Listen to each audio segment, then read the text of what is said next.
त्वदीयपादपङ्कजं नमामि देवि नर्मदे त्वदीयपादपङ्कजं नमामि देवि नर्मदे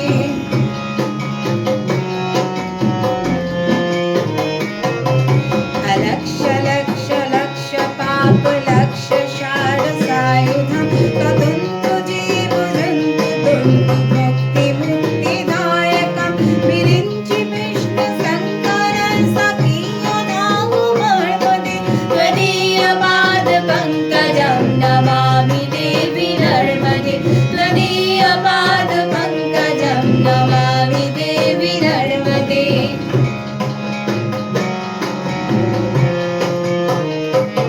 अमृतं स्वनं श्रुतं महेशकेशजातटे किरातसूतवादवे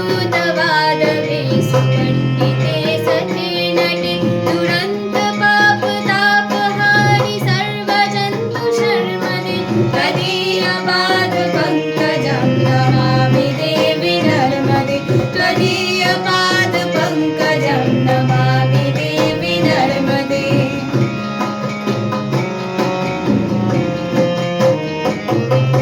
इदं तु नर्मदाष्टकं त्रिकालमेव ये सदा पठन्ति ते निरन्तरं न यान्ति दुर्गतिं कदा सुलभदेहदुर्लभं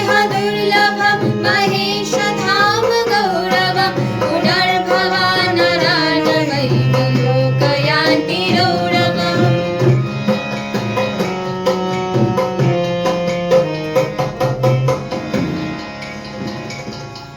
इति